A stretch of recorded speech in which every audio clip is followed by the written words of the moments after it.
பிரான்சில் குடிநீரில் கலந்துள்ள ரசாயன மாசுகள் பொதுமக்களின் ஆரோக்கியத்திற்கு பெரும் அச்சுறுத்தலாக மாறியுள்ளதாக தாராளவாத சுகாதார நிபுணர்களின் பிராந்திய சங்கங்களின் கூட்டமைப்பு எச்சரிக்கை விடுத்துள்ளது.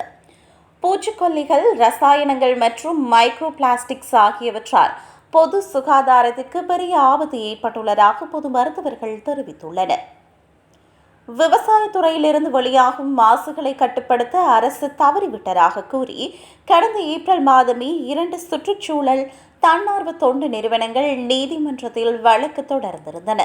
தற்போது மருத்துவர்களின் இந்த அமைப்பும் அரசிடம் முறையிட்டுள்ளது.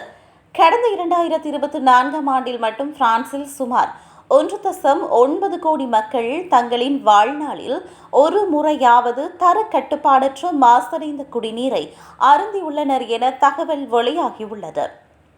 குடிநீரில் ரசாயனங்கள் கலப்பதால் உடனடியாக ஆபத்து ஏற்படாவிட்டாலும் நீண்டகால பயன்பாடு கடுமையான பாதிப்புகளை ஏற்படுத்தும் என மருத்துவர்கள் கூறுகின்றனர்.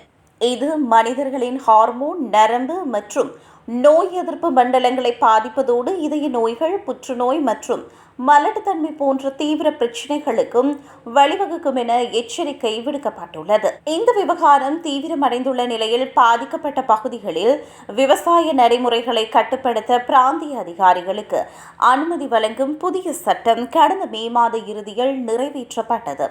இருப்பினும் இந்த நடவடிக்கை மிகவும் பலவீனமானது என்றும் பல நீர்நிலைகள் இன்னும் பாதுகாப்பற்ற நிலையிலேயே உள்ளன என்றும் எதிர்க்கட்சிகள் குற்றம் சாட்டியுள்ளன.